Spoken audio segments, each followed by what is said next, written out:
It rains hard on a covered thing. It rains not hard on an open thing.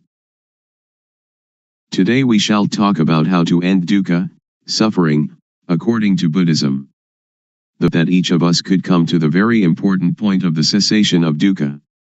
So I shall talk about a simple and direct method of practice according to my own experience. I can assure you that this method can really release you from dukkha. When we talk about a method to end dukkha, the words are one thing and the practice is quite another. The method of practice is a method of developing sati, awareness, in all positions, standing, walking, sitting and lying. This practice has frequently been called satipatthana, the grounds of awareness, but whatever you call it, the point is to be aware of yourself. If you are aware of yourself, then moha, delusion, will disappear. You should develop awareness of yourself by being aware of all your bodily movements, such as turning your hands, raising and lowering your forearms, walking forward and back, turning and nodding your head, blinking your eyes, opening your mouth, inhaling, exhaling, swallowing saliva, and so on. You must be aware of all of these movements, and this awareness is called sati. When you have awareness of yourself, the unawareness, which is called moha, or delusion, will disappear. To be aware of the movements of the body is to develop sati. You should try to develop this awareness in every movement. When you are fully aware of yourself, there arises a certain kind of panya, knowing, in the mind that knows reality as it is. To see yourself as you are, to see Dhamma, actuality, the way things are, the truth of nature, of existence. To see Dhamma isn't to see deities, hell, or heaven, but to see oneself turning the hands, raising and lowering the forearms, walking forwards and back, turning and nodding the head, blinking the eyes, opening the mouth, inhaling, exhaling, swallowing saliva, and so on. This Rup Nam. Rup is body, Nam is mind. Body and mind are dependent upon each other. What we can see is Rup, and the mind that thinks is Nam. When we know Rup Nam, we know reality as it is. When you see with the eyes, you should be aware of it. When you see with the mind, you should also be aware of it. Dhamma is yourself, everyone is Dhamma, whether male or female, Thai, Chinese, or Westerner, each is Dhamma. The practice is with us, and the teaching of the Buddha can really lead us to the extinguishing of dukkha. Individuals are Dhamma, Dhamma is the individual. When we know Dhamma, we will understand that everything is not as we think it is. Everything is samyuti, supposition. This is the panya that arises so that the real teaching of the Buddha can be realized. Whether the Buddha existed or not, Dhamma is there. When you really see this, you will be beyond your superstitions. Once you that Dhamma is yourself, it is you that lead your own life, not anything else. This is the beginning of the end of dukkha. Next we try to develop sati in all our movements in daily life. For example, when we make a fist, we are aware of it. And when we are aware of all our movements, pour the water in, it displaces the air, and when we have filled the glass with water, all the air has gone. If we then pour the water out, air instantly goes back into the glass. Just so when there is moha, sati and panya cannot enter. But when we practice the developing of sati, doing awareness of ourselves, this awareness displaces moha. When there is sati, moha cannot arise. Actually there is no dosa, moha, lopa, anger, delusion, greed. Why not? As you are listening to me talking, how is your mind?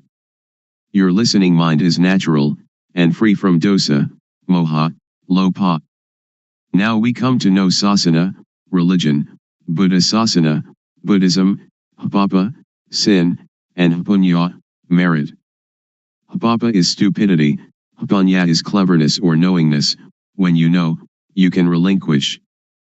Sasana is the individual, and Buddha sasana is the sati punya, awareness knowing, that enters and mind. The word Buddha means one that knows. In developing sati in all our movements we develop total awareness in the whole body. When thought arises we see it, know it, and understand it.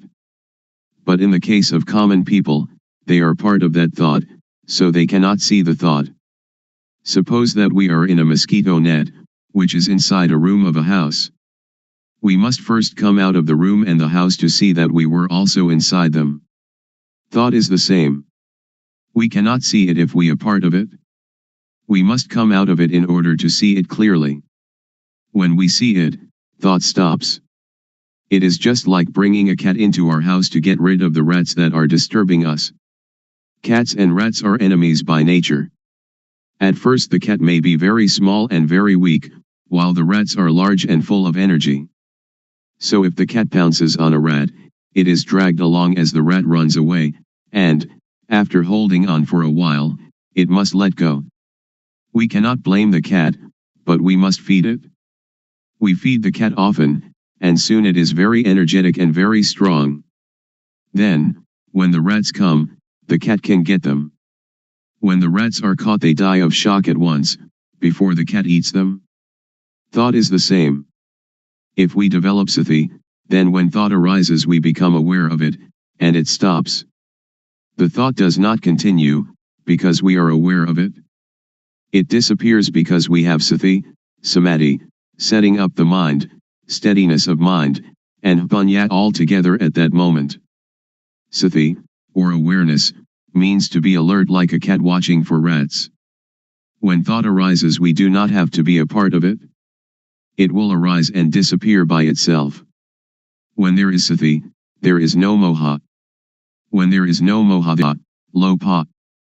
This is called namrup, nam thinks, and we know the deception, we know it in time, we know the protection, we know the cure, just this is sati. Sila, keeping moral precepts, is normality. Sila is the result of a normal mind. This is the same as sati, samadhi, punya.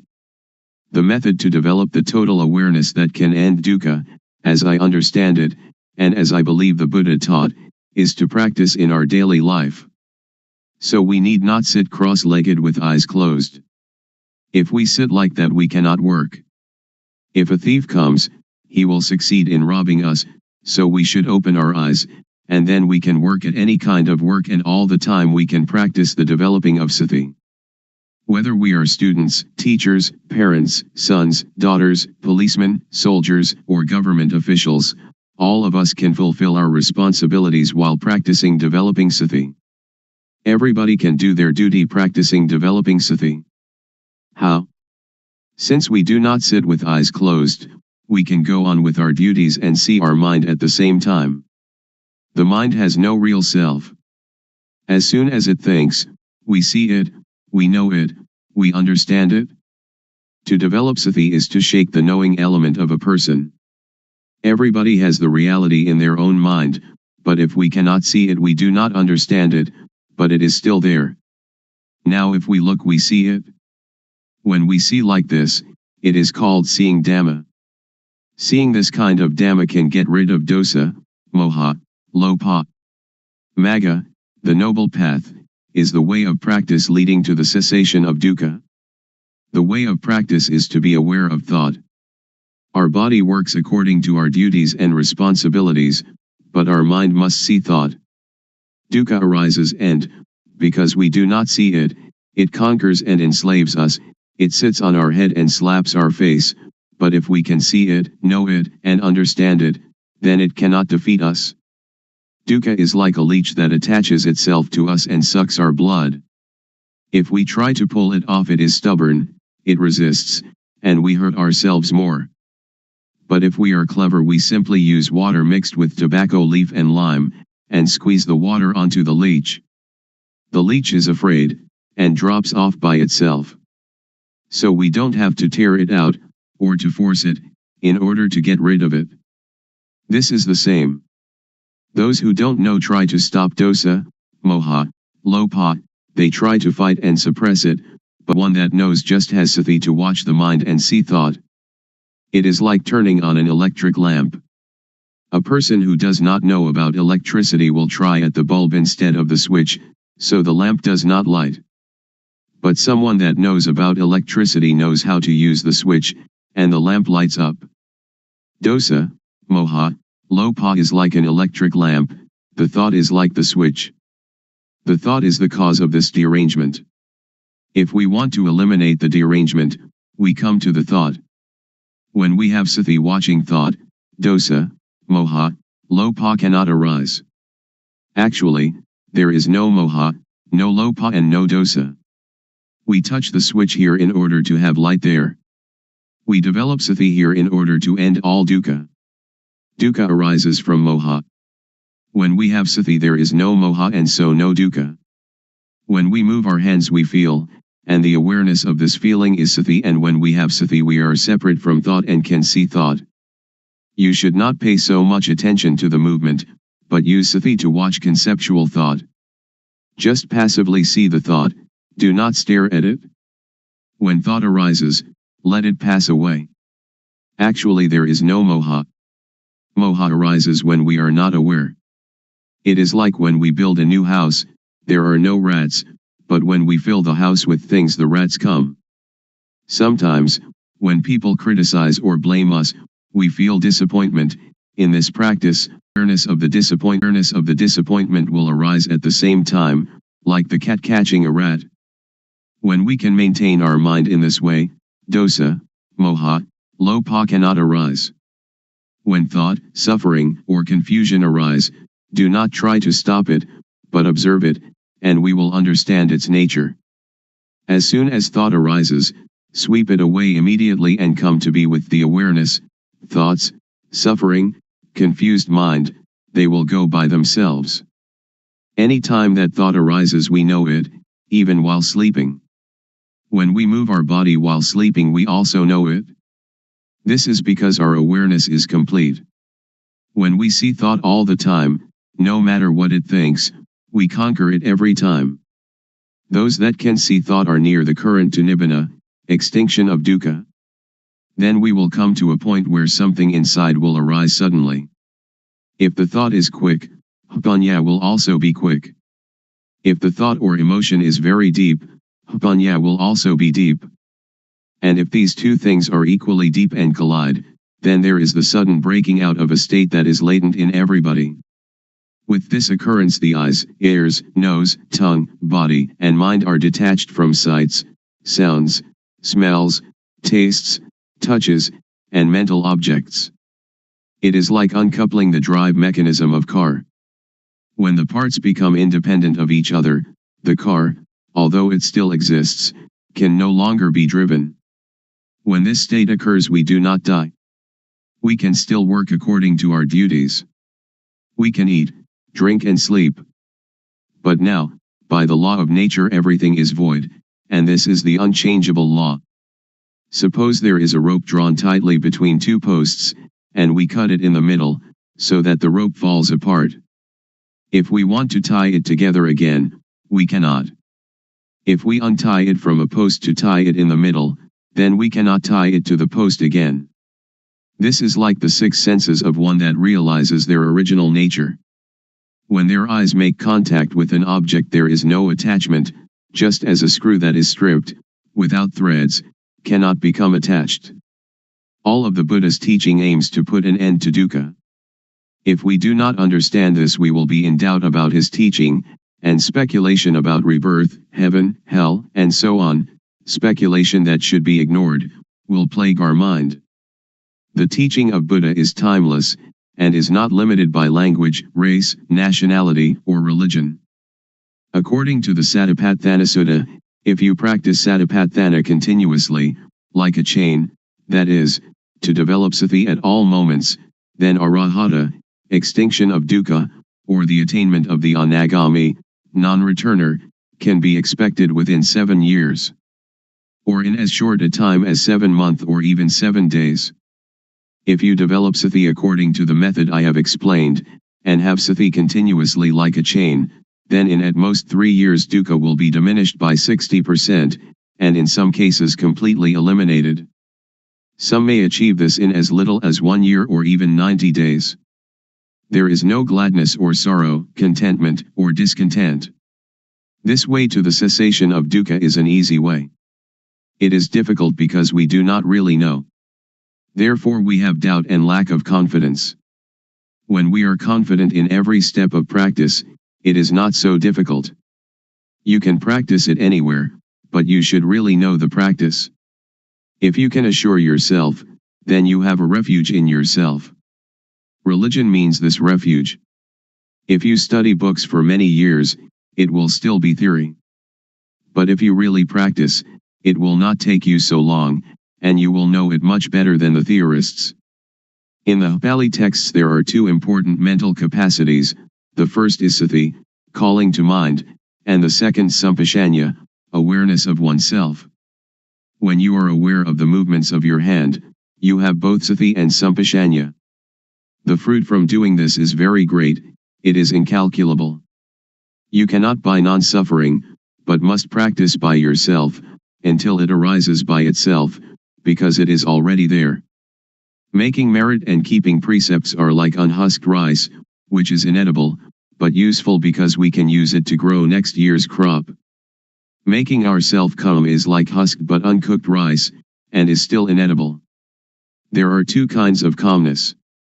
The first is samatha, concentration, one-pointedness, calmness, the second vipassana, seeing the true nature of personal existence, calmness. In doing samatha meditation you must sit still, close your eyes, and watch your inhalations and exhalations. When the breathing becomes very subtle, sometimes you are not conscious of the breath, and you feel very calm, but the dosa, moha, lopa cannot be eliminated, because there is still not knowing, and you are not aware of thought. But vipassana meditation can get rid of dosa, moha, lopa, and this kind of calmness can be experienced anywhere and at any time. So we do not have to sit with eyes and ears closed. Our eyes can see, our ears can listen, but when thought arises we see it. This kind of calmness is latent in everybody. Our mind is originally clean, illuminated and calm. That which is not clean, illuminated and calm is not. It is kilesa, defilement. We try to conquer this kilesa, but in actuality there is no kilesa at all. So how can we conquer it? The only thing that we can do is just to see original mind clearly, to encounter the thought clearly. When we see the mind clearly, there is no moha. The word clean indicates the mind's natural state, not stained or covered by anything. We have satipanya penetrate into the mind and see it, knowing it to be stable and unaffected by anything. This is the cleanness of the mind. The illumination of the mind is like having a bright light that allows us to go in safety wherever we may go. In this radiance we see our life mind all the time, every minute, every second, every instant. This is the illumination of the mind. Calm means cessation, the cessation of dosa, moha, lopa, of all agitation and difficulty, the cessation, too, of seeking any method or system. We need no longer look for a teacher because we really know, for and by and in ourself. When we really know the mind, we know it to be clean, illuminated and calm at all times. When we know the mind, we know how dukkha arises and how dukkha ceases. We know thought every time it thinks. We are even aware of our heartbeat. And whatever our movements are, we know them. We know by watching naturally, without strain or tension. The knowing is very quick, it is quicker than lightning, quicker than electricity, quicker than anything. The knowing is the same as Vipassana, the same as Satipanya, Sati and Samadhi and Vipassana. When the thought is deep, the Vipassana is also quick. However quickly thought arises, the Vipassana knows the thought. This is called Vijjasamuppada, dependent co-arising. When there is no avijja, not knowing, the structure that gives rise to dukkha is broken, because the knowing is there. You may have heard that the Buddha cut his hair just once and it never grew again. This is a riddle. When hair is cut, it cannot attach itself again. This is analogous to cutting off avijja so that it cannot arise again. This is the inviolable law of nature, just like the rope that, stretched between two posts, cannot be tied once it has been cut. When we see this point, we know that it is latent within each person. Then why is it so difficult? It is not difficult, but it is also not easy. It is difficult and it is easy. There is a saying in northeastern Thailand, the poor are rich, the rich suffer. Why suffer? Why poor? The rich are rich in money alone, but poor in not seeing their own nature. The poor are rich with law of nature. Money cannot bring anybody to this point. Every person has the same ability to reach this point, because everybody has it. It does not matter whether we are woman or man, Thai, Chinese, or Westerner, and it is not dependent on religious belief. We all have the same original mind. This is the law of nature, just as everybody is composed of the same four elements. I can assure you that each and every person can practice, but you must have a sincere mind. I believe the saying that Dhamma existed before the arising of the Buddha was the first one to discover it. Before the Buddha, Dhamma was concealed. The Buddha only uncovered Dhamma. This true nature exists in every person. When you stand up, this nature stands up with you. When you sit, it also sits. When you sleep, it sleeps along with you. When you go to the toilet, it accompanies you to the toilet. It goes everywhere with you, so you can practice everywhere. So you should know how to practice, you should know how to see thought. When you know the source of thought, this is a very important point. From this point the way will reveal itself. When we have the right view and the right path, then certainly we will reach the goal.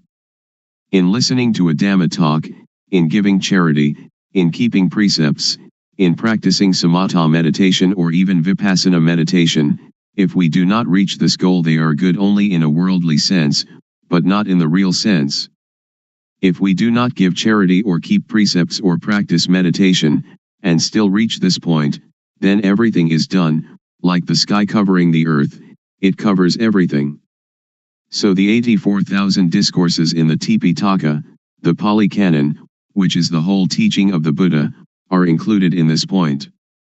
If you study the entire Tipitaka, you should come to this point. If you finish the entire Tipitaka but have not come to this point, then you still have doubts, and therefore dukkha. Now we do not have to learn any sutta, the discourses of the Buddha, Vinaya, the code of monastic discipline, or Abhidhamma. Once the Buddha, walking in front of the forest with a number of monks, grasped some dried leaves and asked those monks, the leaves in the forest or the leaves in my hand, when compared which are more? The monks answered, the leaves in the whole forest are much more than the leaves in your hand, venerable sir. The Buddha then said, Dhamma that I know is great, like the leaves in the whole forest. But Dhamma that I teach you is like a handful of leaves. Please understand the meaning, the Buddha teaches only dukkha and its extinction, nothing else. Studying texts, giving charity, keeping precepts, practicing samatha meditation or vipassana meditation should bring us to this point, otherwise they are useless. When we reach this point, everything is done. So open up the covered thing. Because every person has doubts in seeking the method to be free from confusion, today I will talk about the method and about the practices that I developed previously. Formerly, I learned many kinds of lit. Working ground, such as inhale bud, exhale, do, and sitting cross-legged with eyes closed, all sorts of methods like that. I learned internal recitation of Sama Arahang. And I practiced the method of the rising and falling of the abdomen. This is also a method of inhalation and exhalation. And then I came to the method, another practice of inhalation and exhalation. Then I came to practice anapanasati, awareness of in and out breaths, knowing the short inhalation and the short exhalation, and also knowing the long inhalation and the long exhalation. These kinds of methods that I practiced, I didn't have any insight. These kinds of methods lead to calmness, but it was a different kind of calmness that I was seeking. Most people are seeking calmness, but the sitting calmness is the calmness that is not calm. So I continued my seeking to encounter the truth. Truth is the reality that is latent in everybody, regardless of nationality, language, or uniform. What is latent in everybody is what I was seeking, until I found it and could see it clearly, could understand it clearly. That is the real calmness. There are two kinds of calmness. The calmness that is not knowing needs to sit quietly and to sit alone. That is not real calmness. The calmness that I am going to tell you about today is the calmness that we don't have to seek. Why don't we have to seek it? Because we know the end of dukkha, suffering. This is called calmness. And we don't have to learn from anyone else anymore. Now, everybody, please listen carefully. First, the method that led me to find real calmness. Without paying any special attention to any point, I just do the movement, and just have sati, awareness, knowing all postures and all movements, such as standing, walking, sitting, lying, bending, stretching, and all the movements. When I have practiced in this way, and have awareness of all my movements, panya, knowing, arises within myself. Aware of myself, not others, I know rup, body, I know nam, mind, I know the disease of rup, I know the disease of nam. There are two kinds of rup disease, nam disease. Disease in the body, such as headache or stomachache. With this kind of disease we have to go to the hospital to see the doctor. The doctor will check the body and the cause of the disease, and, knowing the nature of the disease, can apply the medicine that cures it. Then we recover. Another kind of disease is when the mind thinks and we are content or discontent, glad or sad. This kind of disease cannot be cured by the doctor in the hospital, but you have to study yourself until you know the source of thought. To cure this kind of disease you have to study yourself until you really know. When I know the source of thought, I have found calmness, but only a small amount of calmness arises. The real calmness is when we can cease to seek, when we don't have to run around to find anyone else, that is called calmness. I continue to do more awareness of myself, panya rises, and I know dukkang, anajang, anatta, suffering, impermanence, not self, and I know samyati, supposition. Whatever supposition exists in the world, know it completely, know it to the end, know it to the whole, and know everything that is in the world. What supposition is called samyati paniyati, convention of supposing, paramathapaniyati, convention of the touchable, athapaniyati, the deep meaning of the Dhamma, and ariyapaniyati, agreement between those that have become Dhamma. We have to really know these four conventions completely, really know them to the end, and really know them to the whole.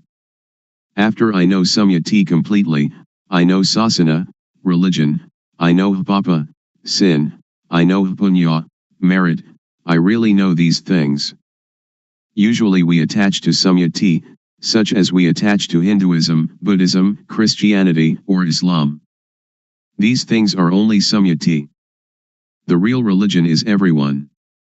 Buddha sasana, Buddhism, is satapanya, awareness knowing, which is in everybody. I can assure you on this point. When I know myself, I know everyone is like myself, because everyone can know. Now I will talk more about hapapa. Hapapa is when one doesn't know oneself. The most hapapa in the world is any person who doesn't know her, or himself. Hapunya is somebody that is self-aware.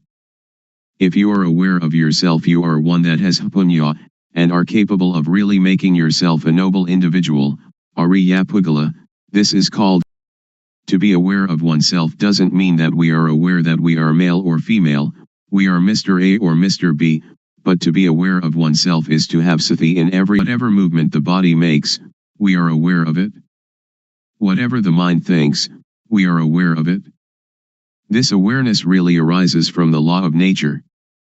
When thought arises, we see it, know it, and understand it. When we see it, thought stops by itself.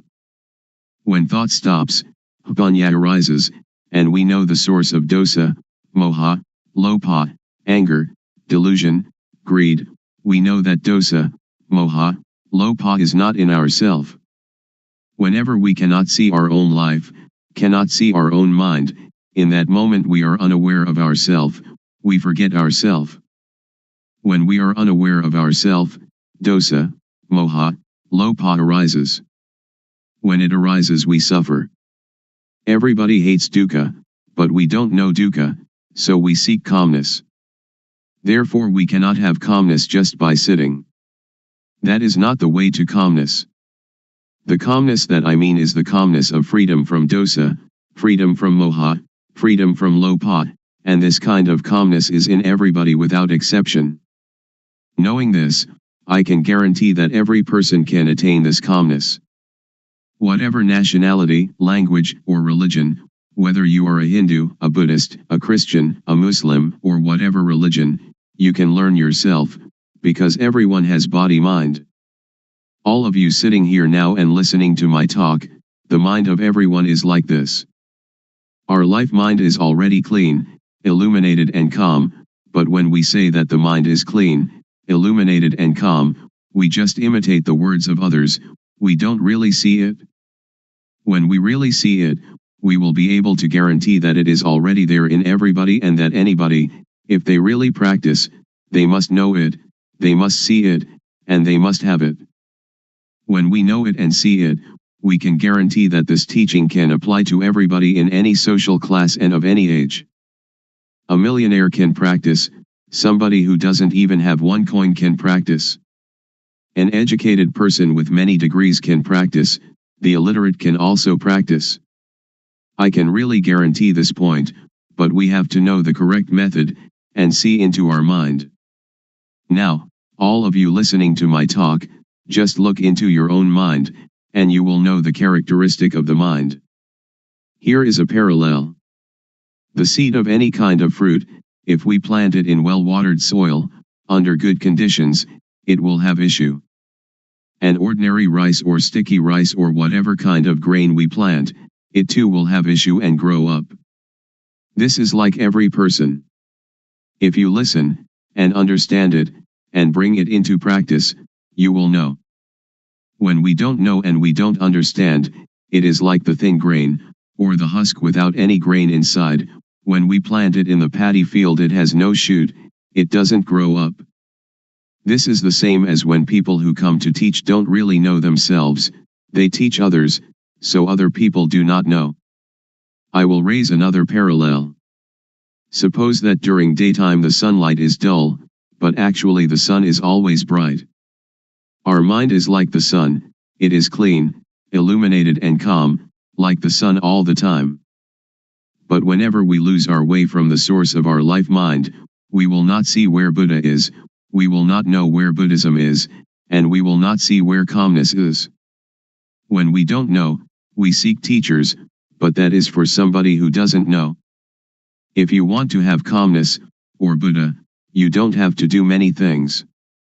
Just come to see the source of your own life. When thought arises, don't enter into the thought, but cut away the thought and come out of the thought immediately. Do it like the cat and rat. When the rat emerges, the cat pounces upon it immediately. The thought is the same.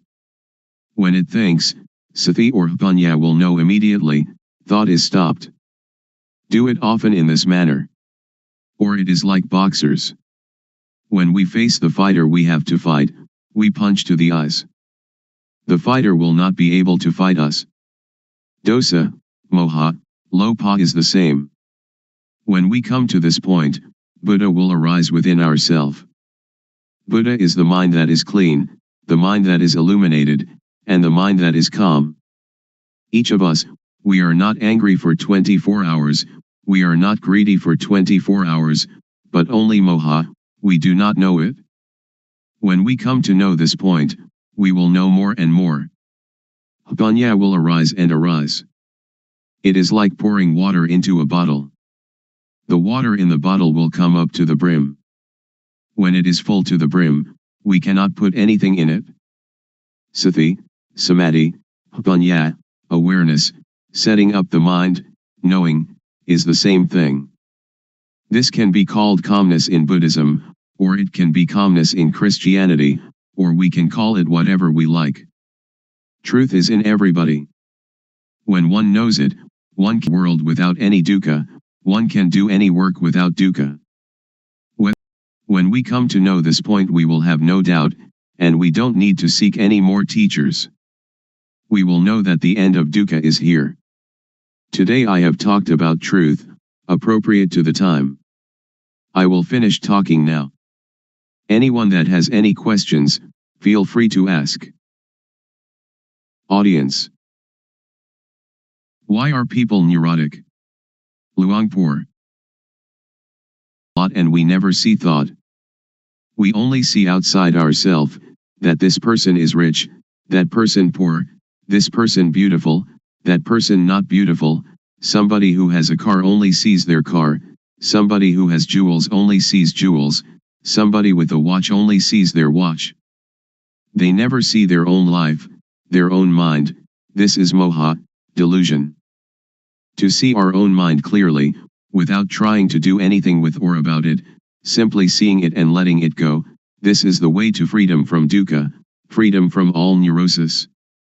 So we should develop sati. Develop means to make much of it. As sati grows, its ability to penetrate into and reveal the mind also grows. If we only practice keeping the precepts or doing calmness meditation, it is still not safe. It is like lighting a candle in a dark cave. The darkness shrinks a little but is still there with us, dark, and when the candle goes out, the darkness immediately covers evidence of tension and or not. Luangpor. Not end yet, because we only know it but we still do not do anything with it. We only know and see thought, we only know the source of thought, but sometimes we lose the way of it. For example, each day we may know it 10 times, but the not knowing is more. So it is not the end. But it is the beginning of destroying moha in the source of thought. Audience. I would like to ask, during Luangpor's practice, before coming to the end, was there any point where you had doubt arising, and was there any sign that released you from the doubt whether there was any more moha or not? Luangpor. It has a sign, but not a physical sign. The sign is that you see yourself and you have no moha. It is as if an overturned bowl had been set aright. Or it is like uncovering something that has been covered over and hidden. Only anyone that comes to this point will know it, and will immediately have no doubt. We don't have to talk about dosa, moha, lopa, because it is quite common, it is a shallow matter. When we talk about seeing thought, most people know thought but they do not see thought. When we know thought, thought will still continue, and we lose our way in the continuity of thought. We have moha in thought, then dosa, moha, lopa comes at this point. So this is why a person who knows thought still has dosa, moha, lopa. Audience. In seeing thought, does the mind talk inside? Luangpor. No. But when we really see it, we don't have to force the leech, but only put tobacco leaf and lime mixed with water onto the leech, and the leech will detach by itself.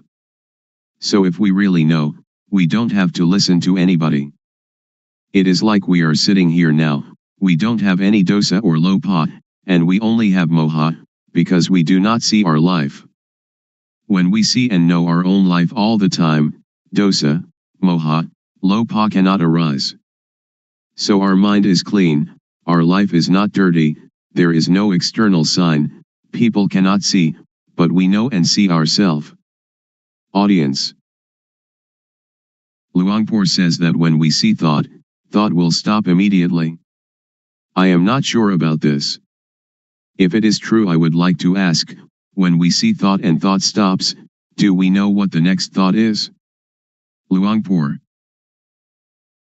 Don't pay attention to the next thought. Only Luangpor teaches to see thought. Who is the one seeing the thought? Luangpor.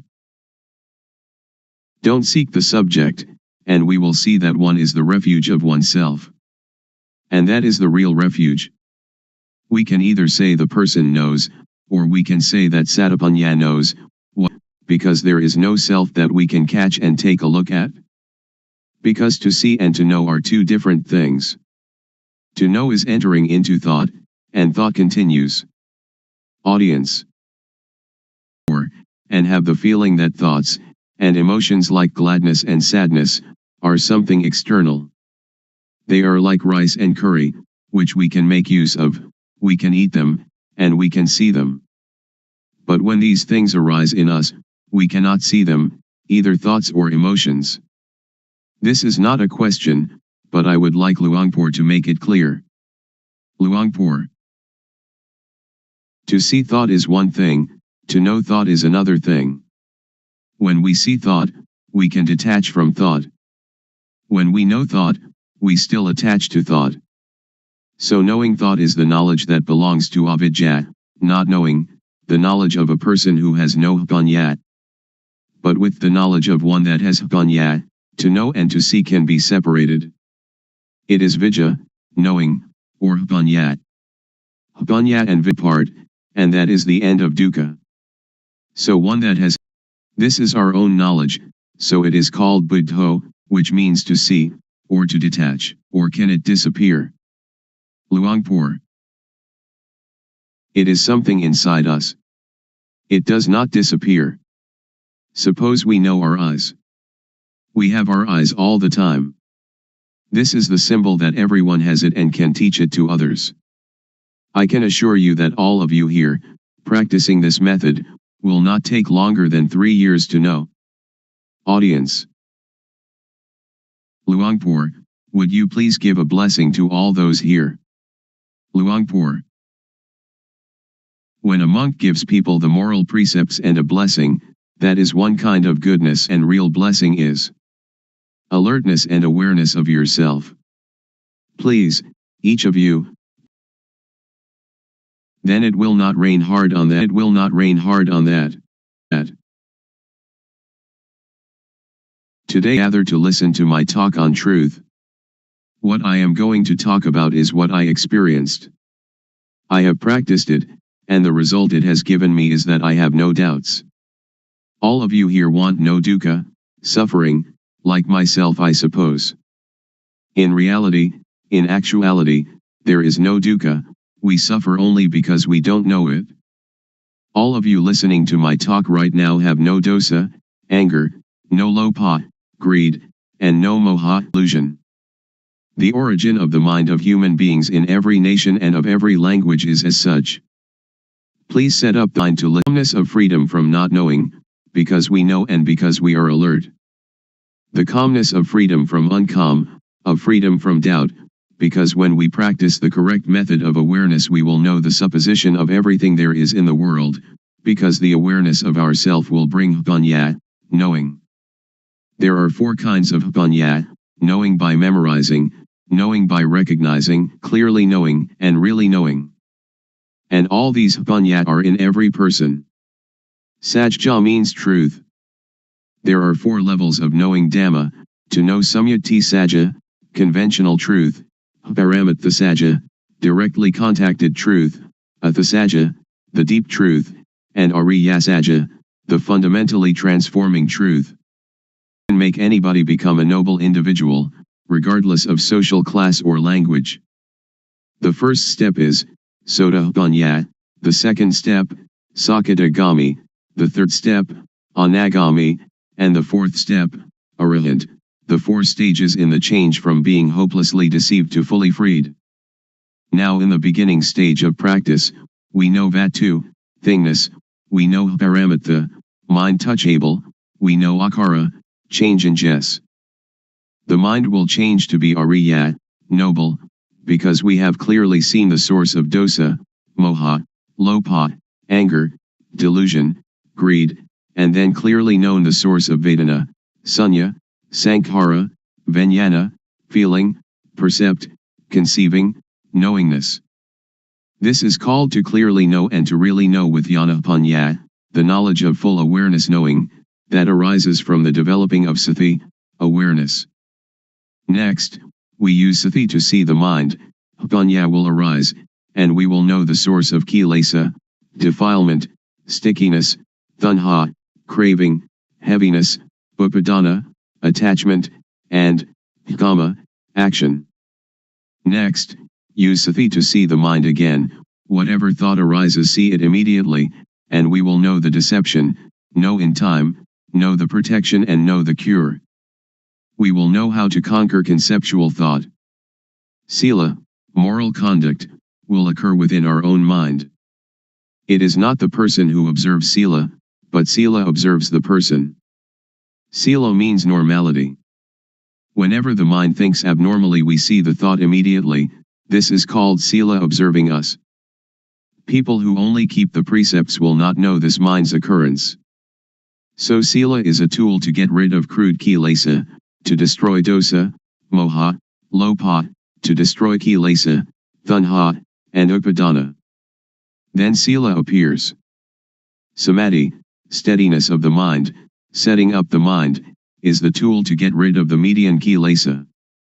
Median kilesa is the attachment to calmness. I have done breathing meditation, which brings calmness, but it is the kind of calmness dependent upon moha.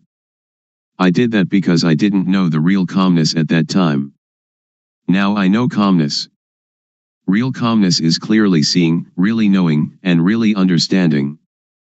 This kind of calmness, everyone can do it when they know the source of moha. Whether you are a teacher, student, merchant, or homemaker, you can do it. Everybody needs calmness, and this kind of calmness, whatever kind of work you do you still have it, because you know the source of moha. We don't have to sit with eyes closed to get calmness, but we can have calmness in this very society. Whenever conceiving thought arises, samadhi will see it immediately. Samadhi doesn't mean to sit with eyes closed. Samadhi means setting up the mind to see our own mind, to see our own work. Now panya gets rid of the subtle kilesa. We know the subtle kilesa when we know the source of thought whenever it arises. Whatever we do now, we have normality in speech and mind. When all these conditions gather, there will arise a kind of jnana, insight knowledge, and it will break apart from the person.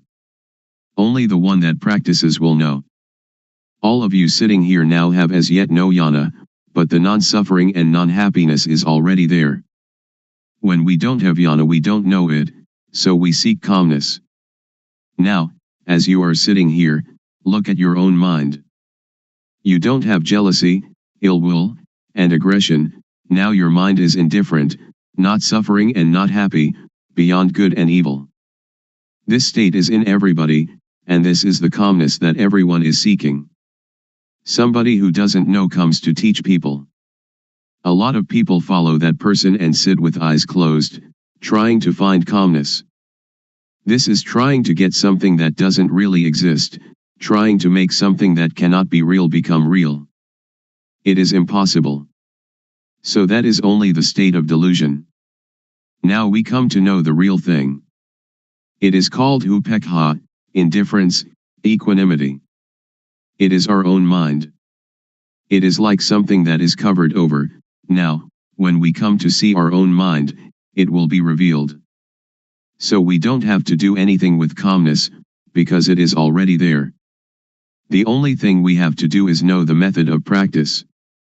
The method of practice is to know the movements of the body. We don't have to watch the movements of our breathing, we have to know the movements of the physical body and then see the movement of the mind. Breathing is never glad or sad, it never hates anybody or likes anybody. What is angry is the mind that is thinking.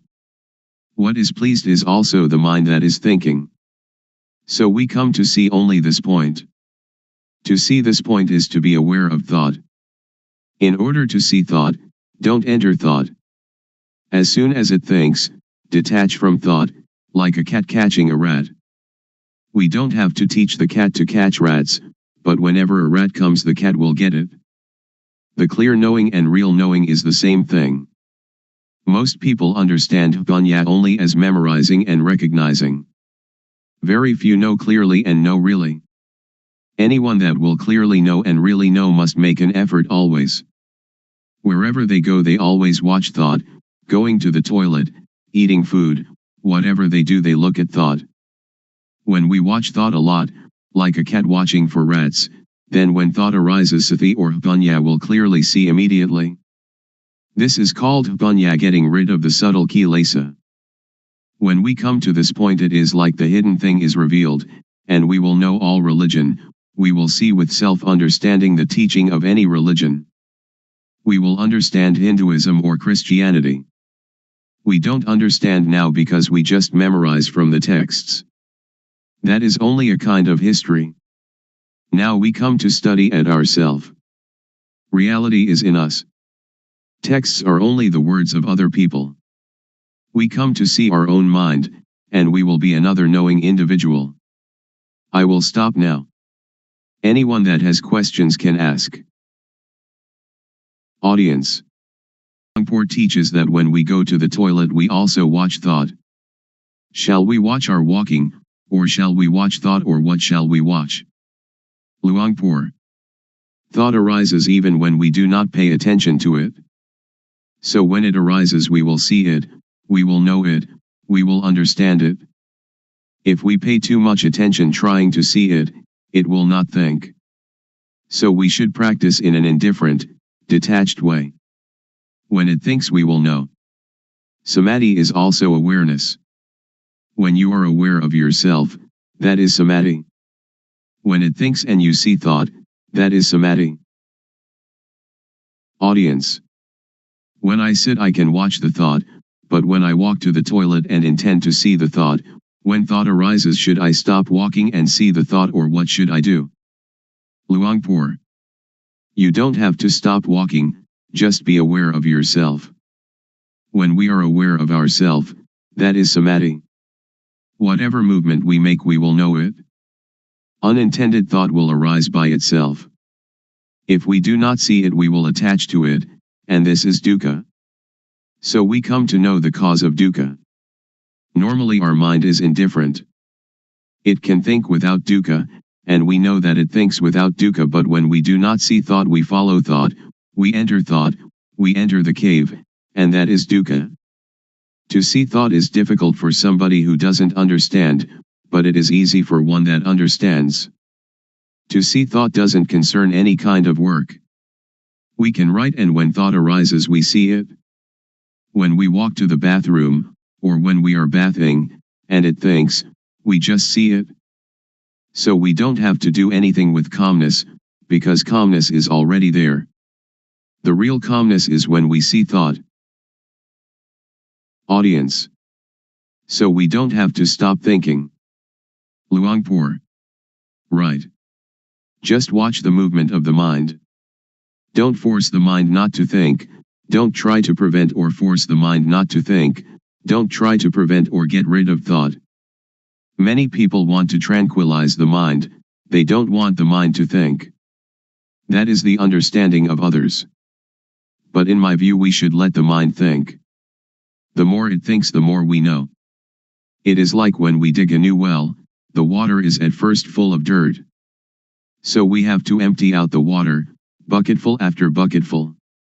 We don't have to stop up the hole out of which the water is flowing, but we let the water flow, as much water as possible, and we continue emptying out the dirty water. We clean the edge of the well and continue emptying out the water. We do it again and again. We do it until all the dirt is gone and the water flowing out of the hole is clear and pure. If anything were now to fall into the well we should see it and know it immediately. So we don't hang. Sometimes it thinks this, sometimes it thinks that, but we just see it immediately, like cat catching rat, and the more it thinks the more we empty it out. When thought arises we see it, that is the important thing. Audience. When we sleep and when we are awake, do we watch thought in the same way? Luangpor. The same.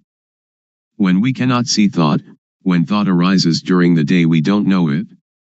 At night when we dream, we also don't know it. Now, when we see thought wherever we go, when thought arises we know it. At night we sleep, and when it thinks we also know it. Audience. I am still puzzled. Should we see thought or should we see ourselves? Luangpor. They are the same. We can call it seeing thought, and we are also aware of ourself at the same time. Audience. I would like Luangpor to explain the difference between knowing thought and seeing thought. Luangpor. When we know thought we enter into thought, and thought still continues, it doesn't stop. But when we see thought, when thought arises it stops immediately. So we should practice often to see thought. There will arise yana banyat. Do it like boxers. Every boxer wants to be world champion. Boxers need to be very quick. Dosa, moha, lopa is quick in one way, sati, samadhi, banya is quick in another way. When we train sati samadhi banya, to be very very quick, it will be world champion, it will conquer the world. This conscious body is the world. Do we want dosa, moha, lopa, or sati, samadhi, banya, to rule the world? If dosa, moha, lopa rules the world, it is a world of endless sorrow, endless dukkha. If sati, samadhi, banya, rules the world, it is a world of radiance and peace. Audience. When we watch our movements and thought arises, how can we know it? Luangpor. If you want to know, you have to practice yourself. Audience. Is discovery of calmness the same as discovery itself? Luangpor. Yes. Audience. If we can find calmness within ourselves, how can we keep it with us all the time? Luangpor. It is there all the time. What is not there all the time is not calmness. Audience. People have kamma and kamma disturbs us. So how can we be calm?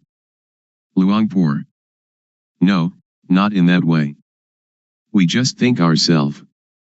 Kamma just means action, not those kinds of kamma that you did in the previous life. Audience. If we don't think about kamma then there is no kamma, is there? Luangpor. Right, we don't have to think of it. This way of calmness doesn't concern studying books. It doesn't concern anything. When we read many books, or listen to many teachers, we only have knowledge for talking, so we don't have the experience of the real calmness. Audience. How can it be there all the time? Luangpor. If we add colored dye to water, people say that the water is red, or the water is black, or whatever color it is. But in reality water is colorless, and if what is not water is removed then we see it. Upekha is the mind's natural state. It is present in everybody without exception. When somebody becomes very angry, upekha anchors that person just like a ship's anchor and therefore they don't die of shock. When somebody becomes very very greedy and would like to take a great deal away from others, upekha is like a ball and chain, holding back and moderating the greed, so that it doesn't totally unbalance that person. So upekha is already there, we don't have to seek it. It is like the sun when it is hidden by clouds. Dosa, moha, lopa, when it arises, obscures upekha. But when we clearly see our mind, upekha is uncovered. Audience. Luangpor said that gladness and sadness are the same thing. How can they be the same? Luangpor. They are dukkha. Gladness is one kind of dukkha, sadness is another kind of dukkha. Unknowing people live with dukkha, eat with dukkha, walk and stand and sit with dukkha, sleep with dukkha, wherever they go they bring dukkha along. When they see a movie they laugh, laughter is a form of dukkha. When they meet with sadness they cry, crying is a form of dukkha. Gladness and sadness, both of them are forms of dukkha. Just so, I imagine that there are two kinds of darkness, white darkness and black darkness. When we earn a lot of money we are glad. That is dukkha. It is the white darkness. When we lose money we are sad and the mind thinks angry thoughts. This is also dukkha. It is the black darkness. But both are dukkha. Audience. In realityness or sadness, they just arise from moha. Luangpor. All are dukkha. Audience. How about gladness in Dhamma, or sometimes when we look at the sunshine we feel happy? Luangpor. That is not dukkha, not suffering or happiness, not gladness or sadness. It is indifference, equanimity. Audience. I would like Luangpor to explain the thing that is called love. For example, a woman and man who are going to get married. Luangpor. Somebody who doesn't know dukkha will approach dukkha, and dukkha will teach its lesson. Audience. When we see thought, it stops. So during which time do we see the three characteristics, anicca, dukkha, and anatta? Do we see them when we see thought, or before seeing thought, or when we think of them? Luangpor. When we think of them that is not seeing with jnana-panya, it is just memorizing or recognizing. After we clearly know and really know we don't have to ask anyone. Audience. How about the intention to do something? Suppose that somebody says something bad to us, and we have the intention to harm them. Luangpor. To harm is stupid.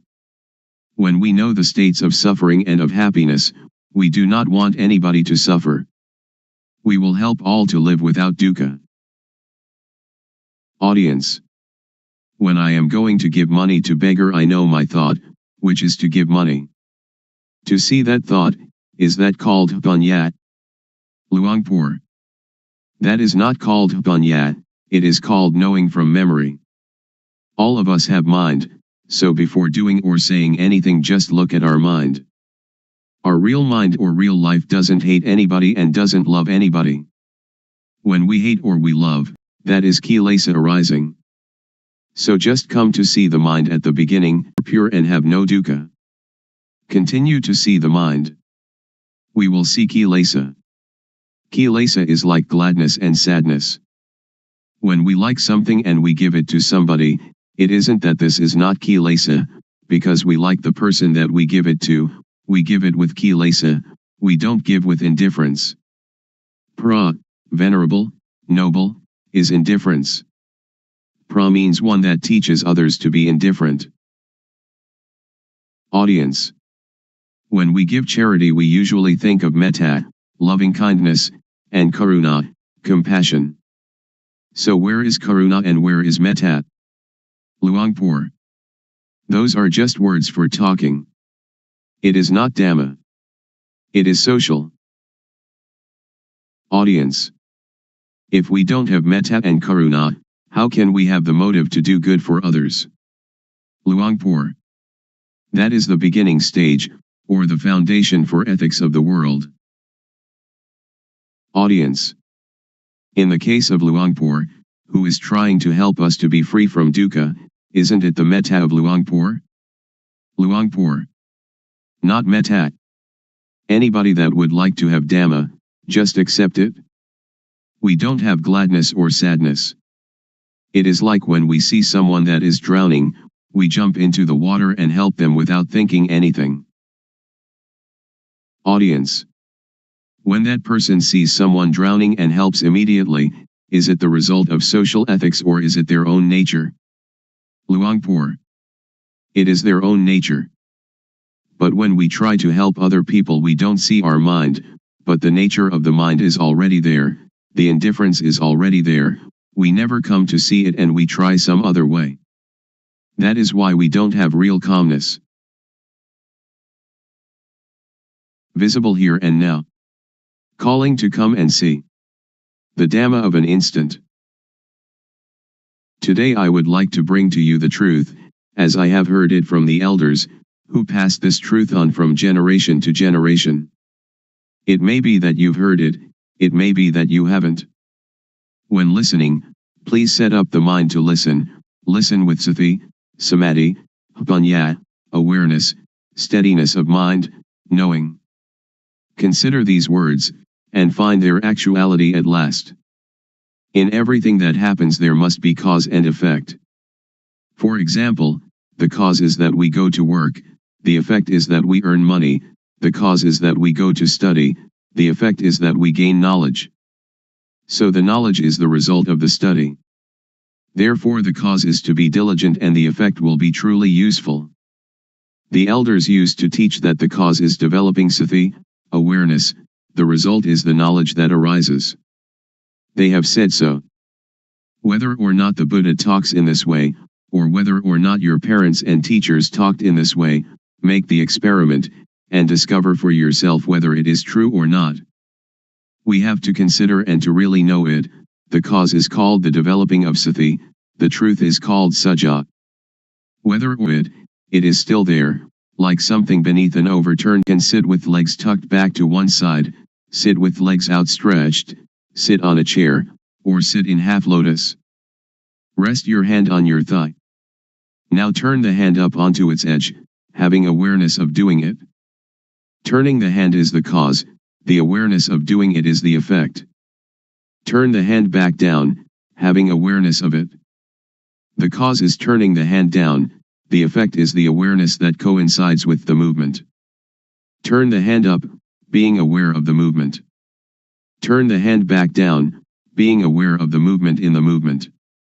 The cause is turning the hand up and being aware of it and turning the hand down and being aware of it, the effect is that the knowing will accumulate. So when the elders used to tell us that Buddha taught the four satipatthana, the bases of awareness, or the four major postures, which are standing, walking, sitting and lying down. You have sati in these postures, then you have the sati to know other, minor movements. In all minor movements, stretching, bending, and all other movements, have the sati to know it. The effect will be the knowledge that arises. Some people may say that this accords with the texts, some may say that this does not accord with the texts, but please listen, and try to practice yourself. If it is useful we use it. If it is useless we cast it away. The knowledge that we have learned, we know it already, but the knowledge we have never heard, please try it and find it for yourself. This is a practice I have done. Sit comfortably, back erect, hands palm down upon the thighs. Now turn the right hand up onto its edge, being aware of the movement. Then raise the hand straight up to chest height, being aware of the movement. Then bring the hand down to rest on the abdomen, being aware of the movement. Now repeat these three movements with the left hand. Then, having sati in each movement, move the right hand up the chest, then swing it out to above the right leg, then lower it to rest on the thigh, and then turn the hand back down again. And now repeat these four movements with the left hand. This is rhythmic practice. It is called the minor movements. Humans cannot stay still, so we find some work for the body to do and then use the sati to be with the movement.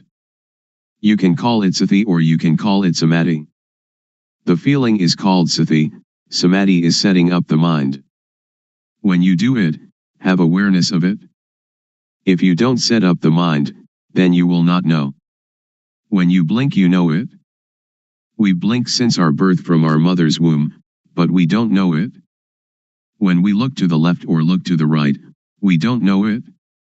We don't have sati, samadhi. We have only the usual sati samadhi but we don't set up the mind to know it. If we set up the mind to know it, the sati will be newly built sati. Samadhi is setting up the mind. We breathe since we were born from our mother's womb, but we don't know it. Now we set up the mind, and breathe in and out, then we know it. When thought arises, then we know it. The knowing is caused by the developing of sati. So I would like all of you to take this teaching and use it. Ordained, all right. Not ordained, all right. Believe any religion, all right. Wear any uniform, all right. Keep the precepts, all right. Don't keep the precepts, all right. Give a lot of charity, all right. Don't give any charity at all right. If you don't develop sati, then you will not know, even though you make merit, keep the precepts or practice a lot of calmness meditation. The knowing will arise because of the developing of sati. When we have more and more awareness, then the unawareness, which is moha, or delusion, will fade away. When we have more and more sati, more and more samadhi, panya will arise. This is called panya parami, the perfection of wisdom. I do not talk according to the texts. Panya is already there. Parami means the readiness to know, if we practice in the right way. If we practice in the wrong way, then we will not know. Now if we know the real thing, not knowing outside ourself. We know within ourself. We know ourself. Sitting here we know ourself to be Rupnam, body, mind. Turning the hand up is Rupnam, turning the hand down is Rupnam, continuing turning the hand up and down is Rupnam. This is knowing Rupnam. Then we know the action of Rupnam. When Rup acts, Nam acts simultaneously. When Rupnam acts we know it. We know it because of the developing of sati. Panya arises because of the developing of sati. We know Rup disease, Nam disease. This born Rup has disease, like headache, stomachache, fever, and so on. Another kind of Rup disease, Nam disease, thought is Nam, but when it thinks it is the Rup. When some people talk and that makes us satisfied or dissatisfied, our mind has disease. Really know this thing. The developing of sati is cause, the arising of panya is effect. After knowing Rupnam, we come to know dukkang, anajang, anatta, suffering, impermanence, not self.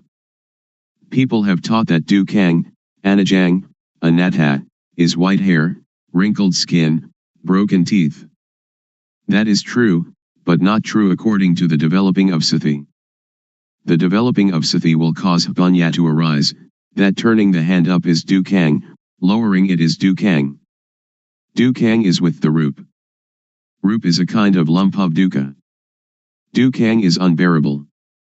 Anajang is unstable. Anatta is uncontrollable. It is like that all the time. If we know it, it is like that. If we don't know it, it is also like that. So Dhamma, which makes a person become a Buddha, is there before the Buddha. Dhamma exists in everybody. It depends on the owner of each body to make this knowing happen. If we are able to know it, then we will know it. It is like the overturned bowl, whether it is overturned or set aright is up to us. Now we come to know sammuti, supposition. Know all kinds of samyati completely. We know that money is just a kind of metal, just a kind of paper, but we conventionalize it. Woman and man are samyati as well. When we don't know it, we suppose it to be woman and suppose it to be man. But if we don't suppose it, then we don't know them. Ordination and disrobing, monk and novice, all are samyati, just take a piece of cloth to wear.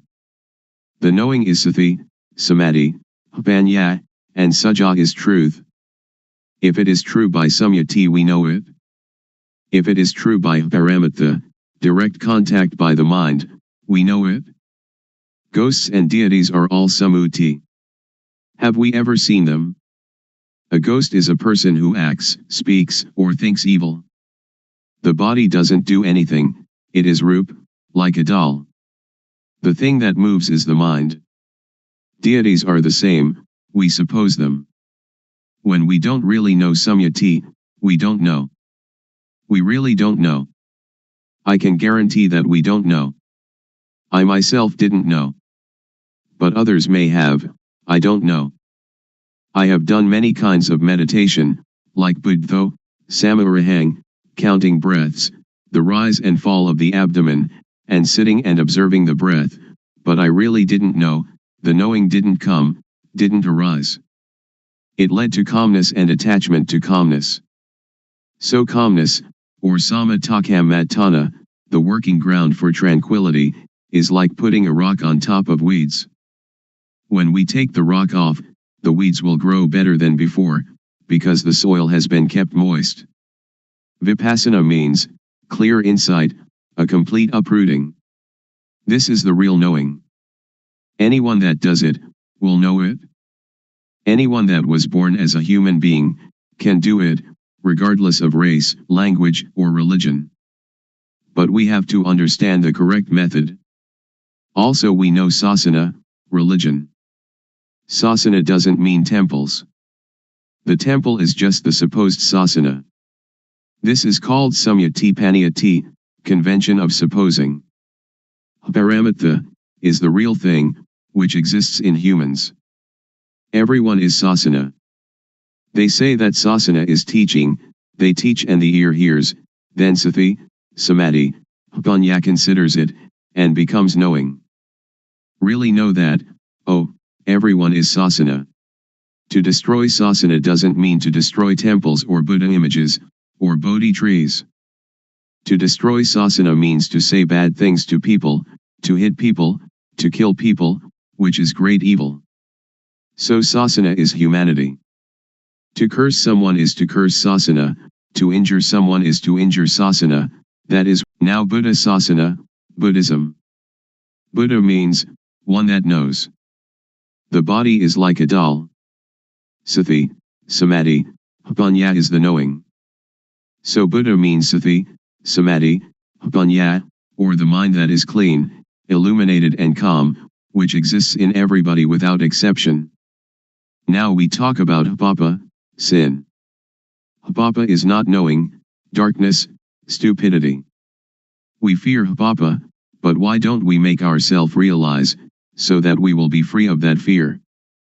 Panya, merit, is knowing clearly. People, when they come too close to monks, they fear papa. It is as if monks are the papa itself. That is just samyati. Now we don't have to fear papa. If we cannot conquer papa, then we will have no chance and no time to conquer it. Don't fear papa, but try to conquer papa. This doesn't concern making merit, keeping precepts, or vinaya, the code monastic discipline.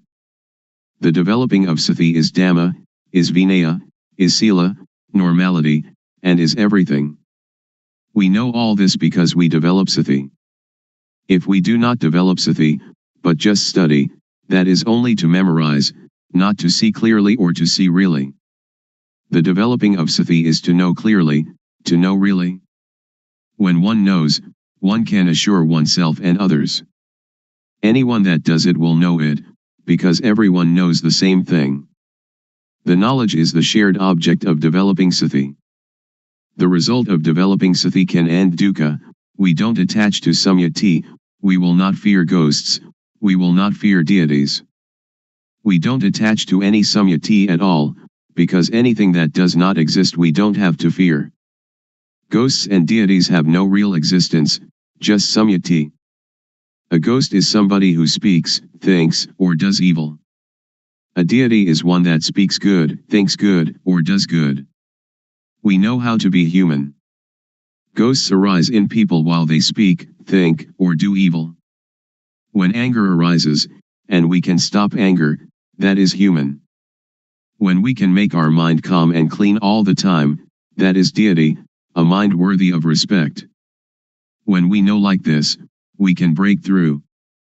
So Vipassana has this object, the 6 sense bases, eye, ear, nose, tongue, body, and mind, the 5 aggregates, that is from the texts, the 12 bases, the 18 elements, the 22 faculties, the 4 noble truths, and the 12 patijjasamuppada, dependent co-arising.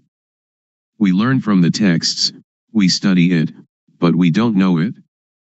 We just know from memory. When we come to develop sati, the knowing will arise, that is the real thing. When we use sati to watch thought, whenever thought arises we know it, because when we move we have sati. Thought has no real self. When thought arises we have sati and know it, like a cat watching a rat. When the rat emerges the cat catches it immediately. This is the same.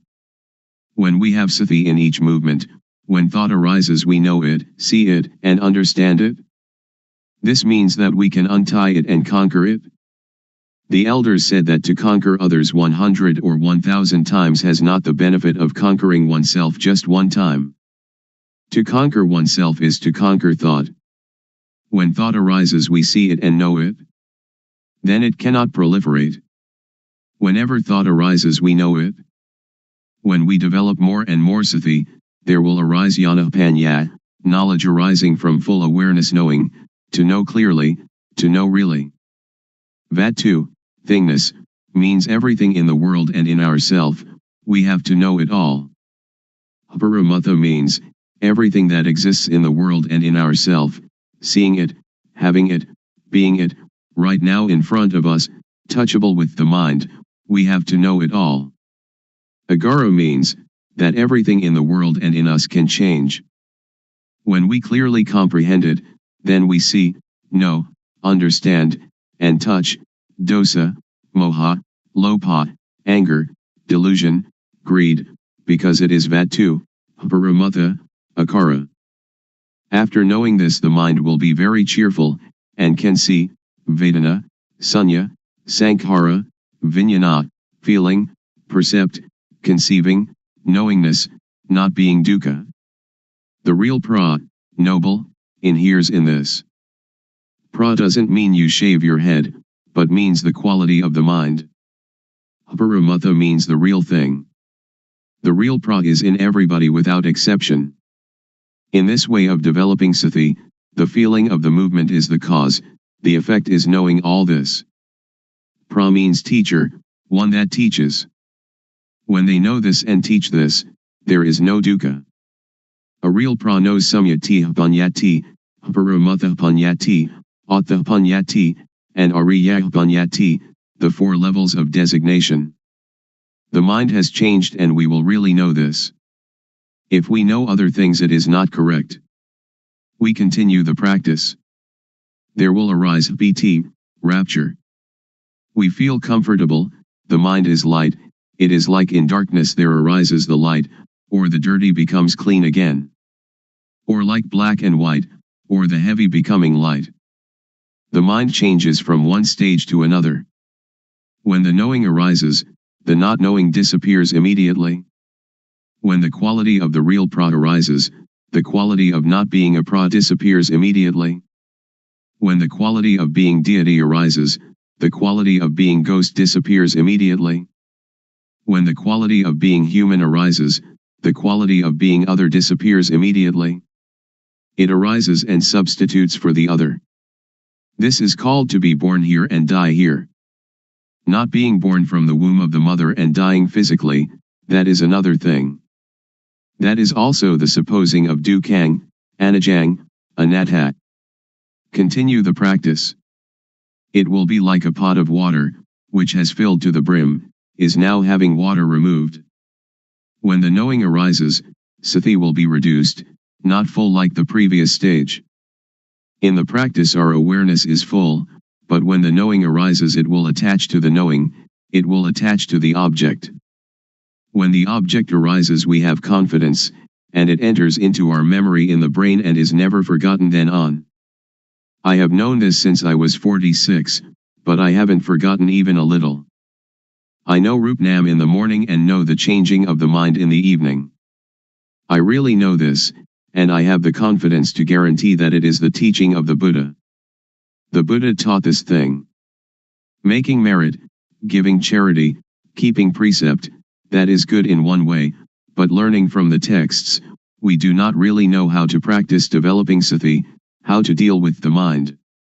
A person who doesn't know teaches a person who doesn't know. The result is not knowing. One that knows teaches, the result is knowing, because everybody has it, each can become the real a noble individual.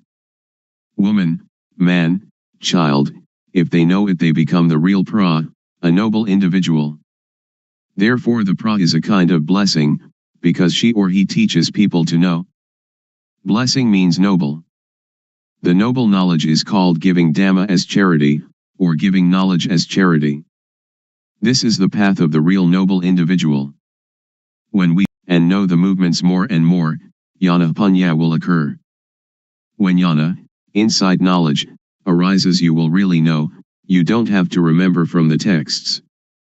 You will know kilesa, tanha, upadana, kama, stickiness, heaviness, attachment, action. Seeing clearly, seeing really, kilesa, tanha, upadana, kama, will reduce or fade away. When we know this point, we don't have to believe anybody. The one that sees it owns it. Suppose that the Buddha comes and tells you that this practice is not correct, you will also not believe him, because it is real. When jnana punya arises, you have real confidence. When you know this point, PT will arise again. When I knew this point during my practice, I went to sleep. After getting up, I started walking back and forth. The cause is walking back and forth, the effect is that the knowing arises again. I walk back and forth and have the knowing. At that time, there is a centipede running across my path. The centipede is cause, the effect is that I see the centipede. I light a candle and try to find the centipede. When I cannot find it, I bring the candle back, and then begin to walk back and forth again.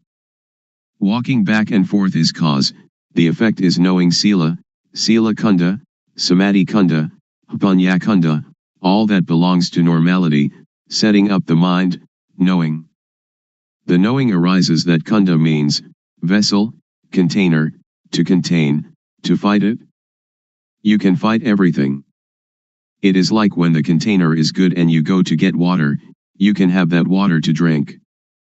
But if the container is broken, when you go to get the water, you cannot get it. In the texts they call this, ati sila sikha, ati jitta sikha, and ati punya sikha, the training in the higher morality, higher mind, and higher wisdom. We can compare them, the texts and the experience. This is called sila has arisen, therefore sila is the tool to get rid of the crude kilesa. Sila is already there in us. So this kind of sila doesn't concern keeping precepts, but only concerns the development of sati. When we practice this kind of developing sati, its result will happen in this way. When we know this point, we will understand that sila can really get rid of the crude kilesa. When the crude kilesa is removed, sila will occur. It is like when we plant fruit trees, banana, coconut, or palm, the shoots are already there, but to see them we have to wait until they come up. When we see them, that is the result. Please work diligently and devotedly at developing sati. Whatever people may say, we don't have to pay attention to it. Even though you make merit and give a lot of charity, you will never know this experience. Even though you study a lot, you'll also never know. They do not concern this thing. This can really untie dukkha. When we can cure dukkha, wherever we are comfortable. If we are parents, teachers, children, police, soldiers, monks, novices, or whoever, we will be comfortable, because dosa, moha, lopa disappears, the attachment disappears. But we have to go over this object again and again, so as not to forget. But when you really see it, you will never forget it. I have seen it, and I have never forgotten it. Now we come to know samatha, concentration calmness, or doing calmness. There are two kinds of calmness. Samatha calmness is the calmness of not knowing. So samatha meditation is only a device to keep the mind calm. Vipassana, liberating insight, means to see clearly, to know really. It is also calmness, but a different kind of calmness. Developing sati, the calmness will arise by itself because it is already there. The arising calmness is the unattachment, not having dosa, moha, lopa. When people say anything to us, sati will come immediately. It is like having only one chair but there are two people who are running to sit on it. When sati arises, sati will sit there. Dosa, moha, lopa cannot come, because sati, samadhi, panya is already there. It is full. The fullness is already there. The voidness is also already there. It is like an empty glass, which has air inside it but we cannot see the air. When we pour water into it, water will substitute for the air, all of the air. The matter of sati is the same thing. I can really assure you. Suppose there is somebody who says bad things to us. Sati will come, and we can see it clearly. Parents teach us that if there is somebody cursing us or saying bad things to us, we should be patient and not get angry. But we cannot stay still because we don't see it. When there is nobody to say bad things to us, we are already comfortable, because the comfortable is already there. It depends on what we suppose to be the owner of each body to practice and make it occur. When we practice, the clear knowing and the real seeing will occur.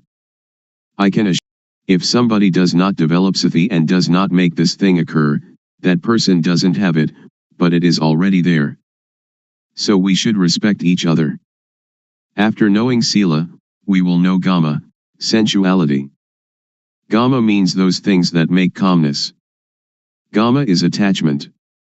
This is called gama aramana, the object of sensual enjoyment. It is called gamazava, under the control of gama, bhavasava, under the control of bhava, being, or dukkha. This is bhava and jati, birth. Avijjasava, avijjaya is not knowing. Now we come to know gama, which is deities, rich people, people with authority. They attach to reputation, money, honor, these people who have gama, but I do not blame anybody, I just teach directly. You can bring it into practice, or you might not bring it into practice, it depends on you.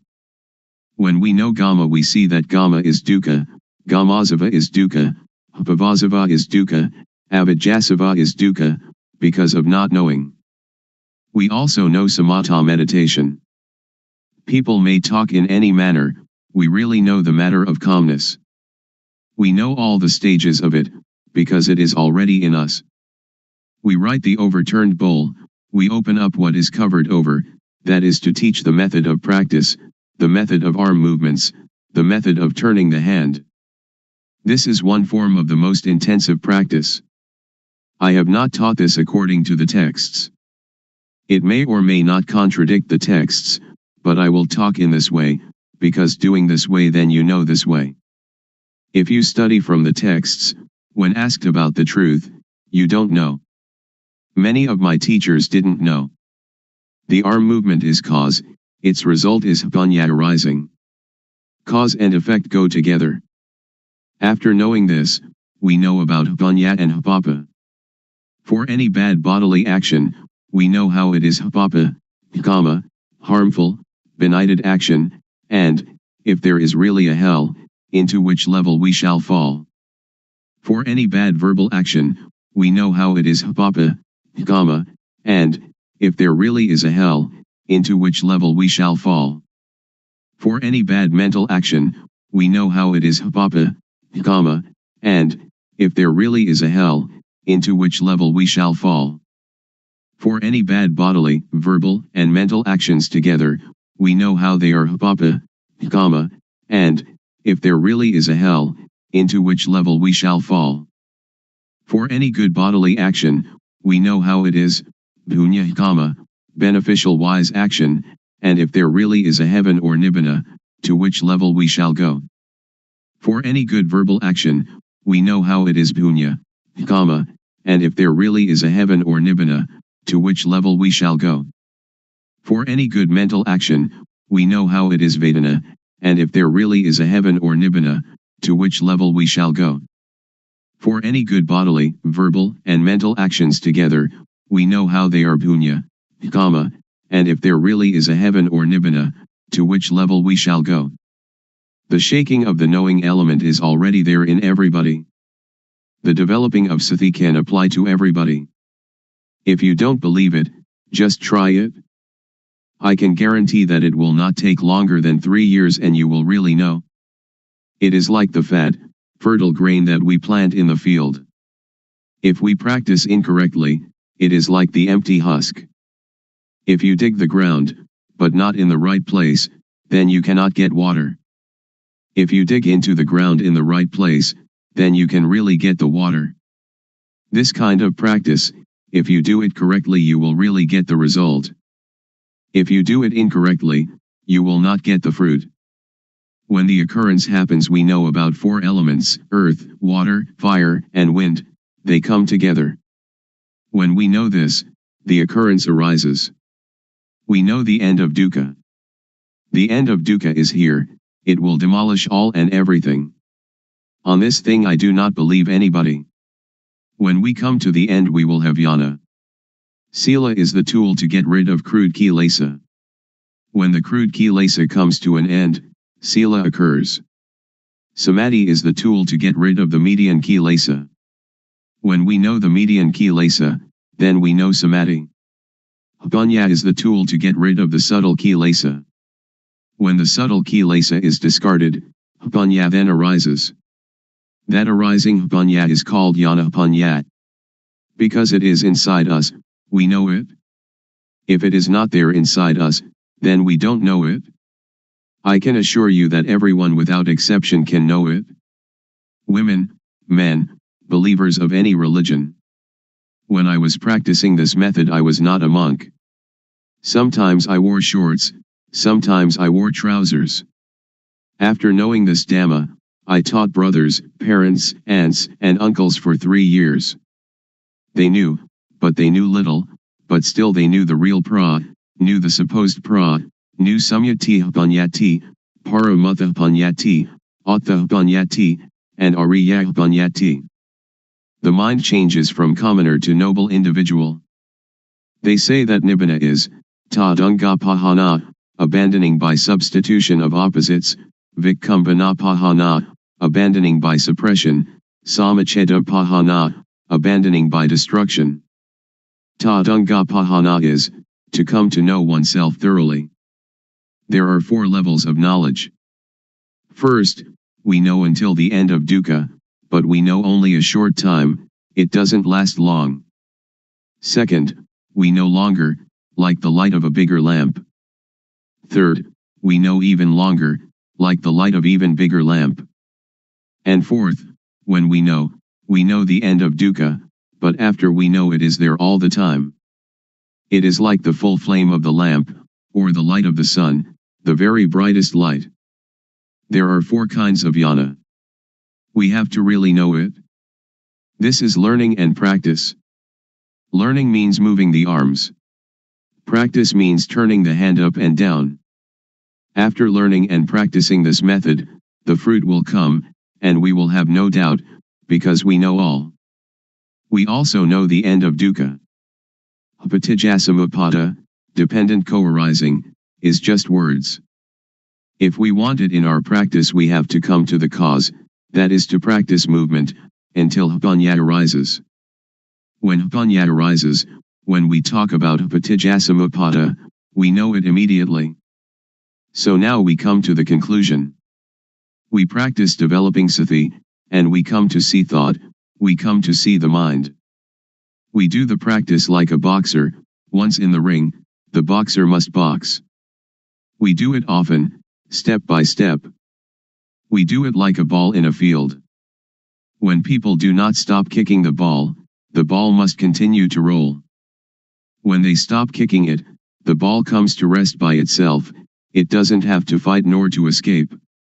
We come out of thought, come out of the cave, and we live in the brightness.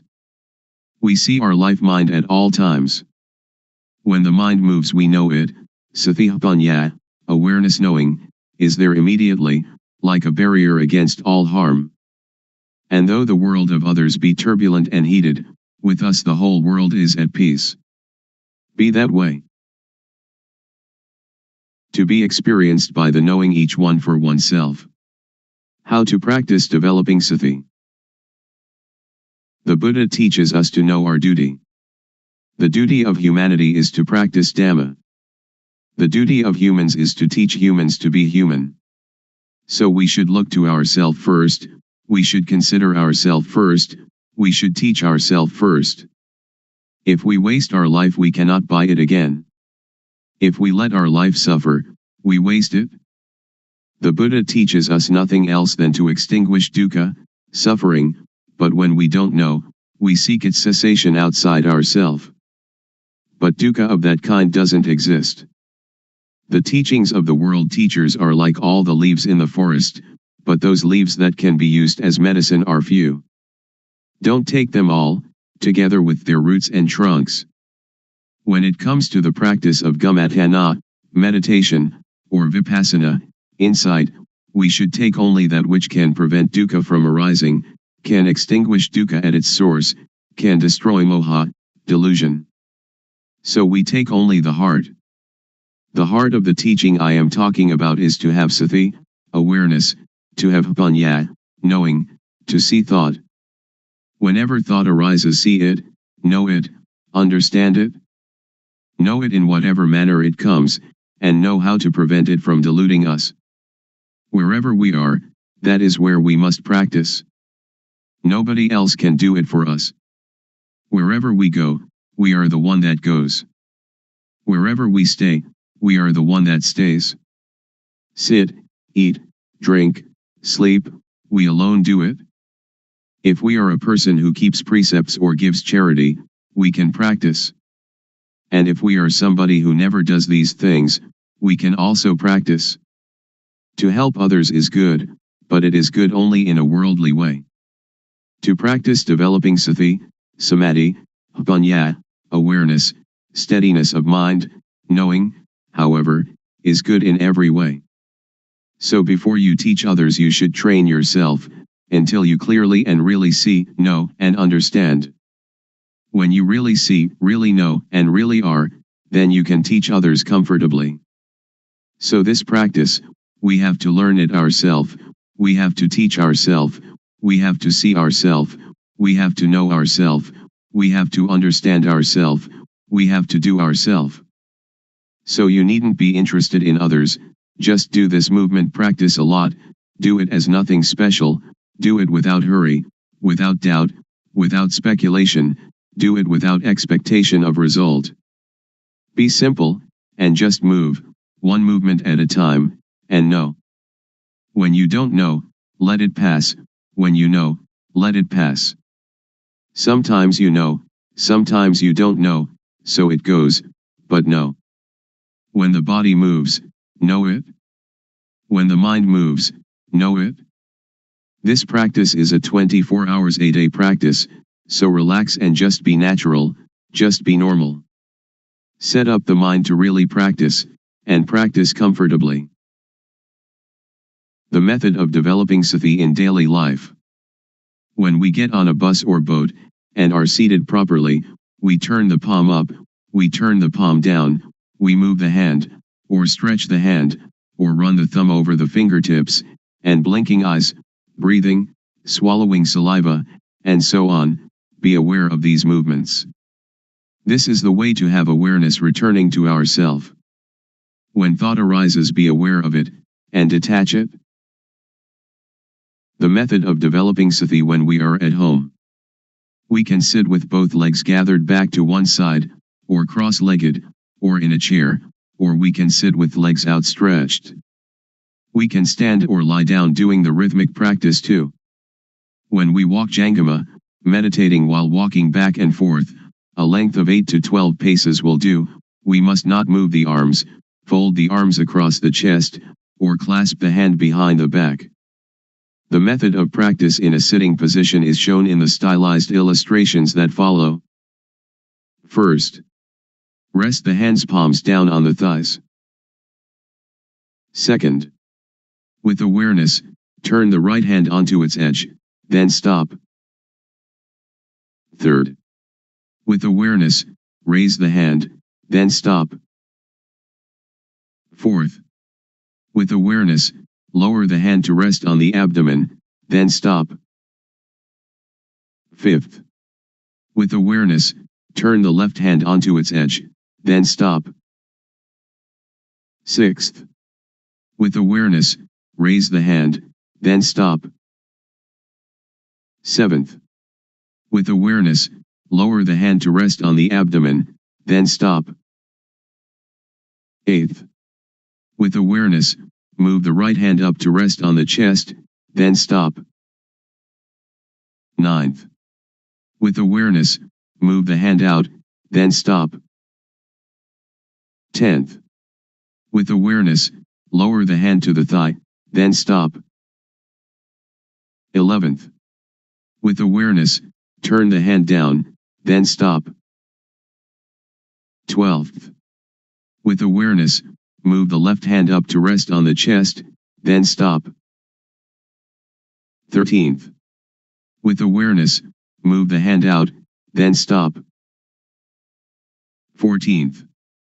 With awareness, lower the hand to the thigh, then stop. 15th. With awareness, turn the hand down, then stop. And repeat this cycle of movements again and again. Good in the beginning, excellent in the middle, and miraculous in the end. The object of the practice of developing sati through the method of movement. Stage 1, Suppositional Object. We must know Rup Nam, body-mind, must know Rup acting, Nam acting, must know Rup disease, Nam disease. There are two kinds of Rup disease, Nam disease. With diseases of the body, like headache, stomachache, and wounds, we have to go and see the doctor at the hospital. The disease of the mind is dosa, moha, lopa, anger, delusion, greed. For a cure we must depend upon this method of developing sati, awareness. Then we must know dukkhang, anajang, anatta, suffering, impermanence, not self, unbearable, unstable, uncontrollable. Then we must know samyati, supposition. Whatever samyati is in the world, know it to the end. Then we must know sasana, religion, we must know Buddha sasana, Buddhism. Sasana is everyone without exception. Sasana means the teaching of one that knows. Know Buddha sasana. Buddha means one that knows, one that is awake, one that is blessed with Dhamma, which is sati, samadhi, panya, awareness, setting up the mind, knowing. So we develop panya. Then we must know papa, sin, must know punya, merit. Papa is dark, stupid, not knowing how it is. Punya is clever, knowing everything. Whoever doesn't know is called somebody who still doesn't have punya. End of stage 1. There will arise an obstacle at this point, because we attach to the knowledge of Vipassana or Pakilesa. Vipassana or Pakilesa, defilement of insight, is when we know outside ourself endlessly. We must withdraw. We must not enter thought. Stage 2, Touchable Object. Use sati to see thought. When thought arises, know it, see it, understand it, and touch it. As soon as thought arises, cut it away immediately. Do it like a cat pouncing on a rat. Or like a boxer that climbing into the ring, must box immediately. The boxer needn't pay respect to the teacher. Lose or win, the boxer must box. We must not wait for anyone. Or like digging a well. When we find water, it is our duty to scoop out the mud, scoop out the mire, scoop out the water until it is finished. Scoop out the old water to the end. Now new water from inside will come out. We must stir at the edge of the well, clean the edge of the well, clean out the mud, and clean out the mire. Do it often. The water will become clean by itself. When the water is clean, anything that falls into the well we will know, see, and understand immediately. The cutting out of thought is the same. The quicker we cut, the better it is. Then let us see Vatu, thingness, see Paramutha, mind touchable, see Agara, change in Jess. Vatu means things that exist in the world, everything in humans and the mind of humans and creatures.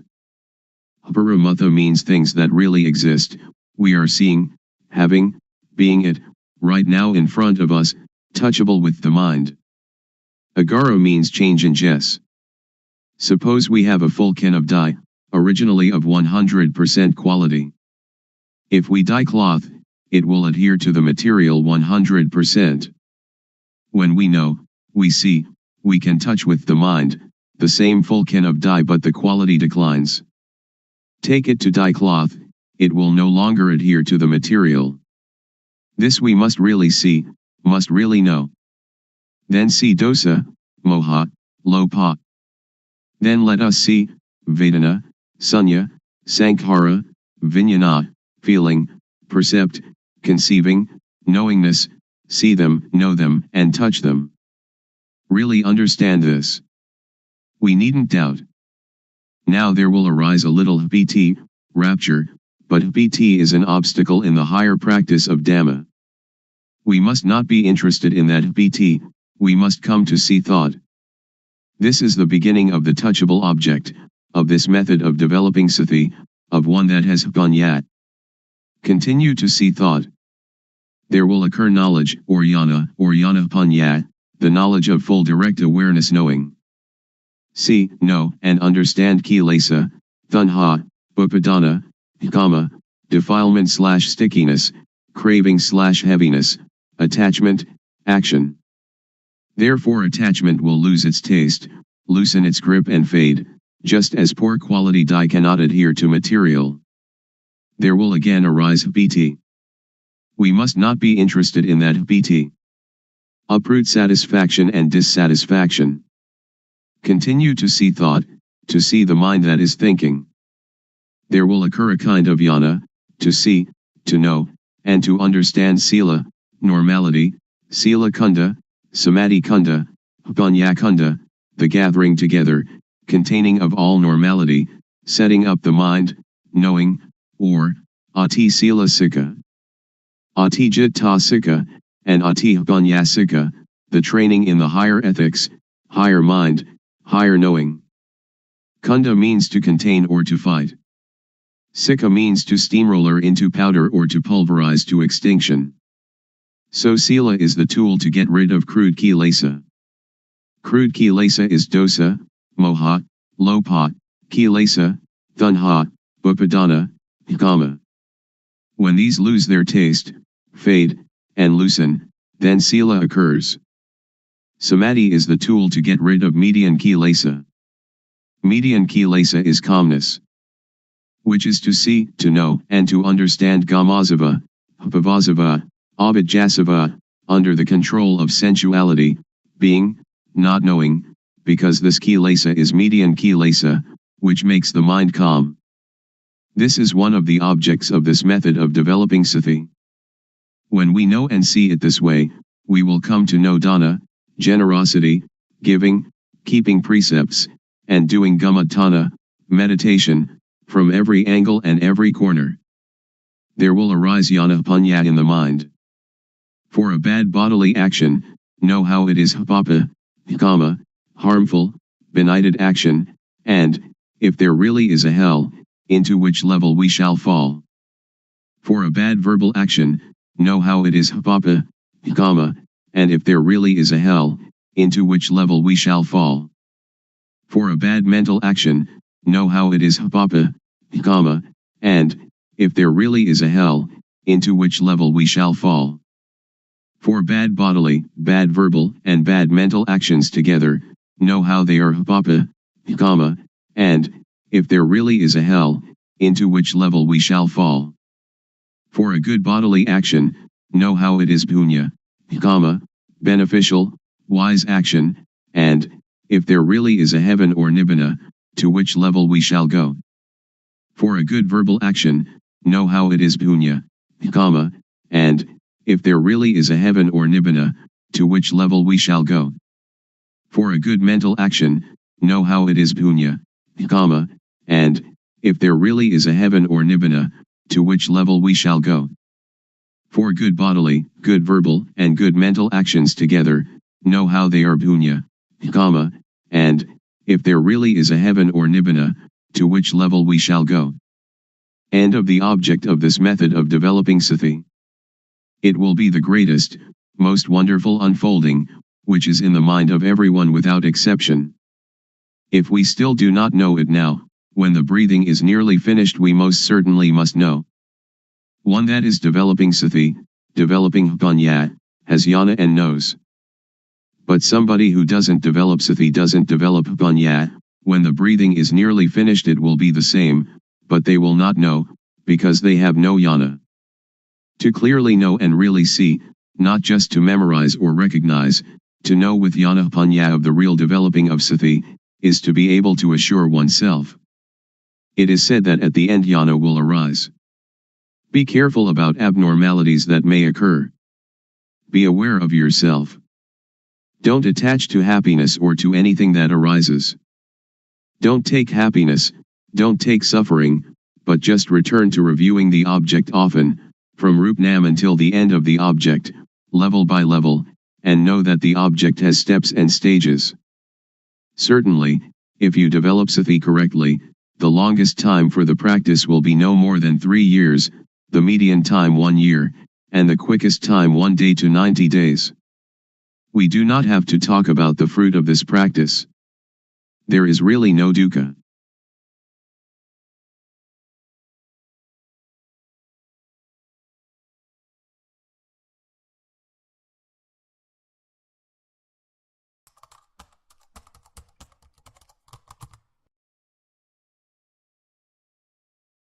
May all beings be at ease.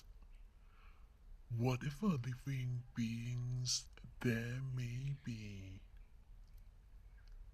whether they are weak or strong, omitting none, the great or the mighty, medium, short or small, the seen and the unseen, those living near and far away,